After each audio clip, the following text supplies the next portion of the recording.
IPL 2025 సీజన్లో Rajasthan Royals జట్టు కీలకమైన మ్యాచ్కి అయితే సిద్ధమైపోయింది. జైపూర్ వేదికగా ముంబైతో తలపడబోతుంటే రాజస్థాన్ జట్టు ప్లే ఆఫ్ చేరాలంటే ఇకపై జరిగే ప్రతి మ్యాచ్ కూడా గెలవాల్సిన అవసరం ఉంది. అయితే ముంబైతో మ్యాచ్కి ముందు రాజస్థాన్ జట్టు తీసుకున్న ఒక నిర్ణయం సర్వత్రా ప్రశంసలు అందుకుంటుంది.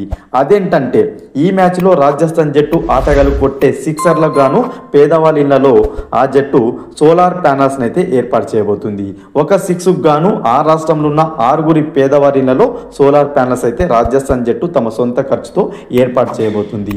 ఇది ఆ రాష్ట్రంలో ఉన్న పేదవాళ్లకు అత్యంత ఉపయోగకరంగా ఉండబోతుంది. కరెంటు లేకుండా గడుపుతున్న కుటుంబాలకు ఇది వెలుగునిచ్చే అంశంగా ఉండబోతుంది. అదేవిధంగా సోలార్ ప్యానల్స్ ద్వారా వచ్చే కరెంటు ఉపయోగించడమే కాకుండా ఎక్కువైన కరెంట్ని ఆ రాష్ట్ర ప్రభుత్వానికి కూడా అమ్ముకునే అవకాశం కూడా ఉంటుంది.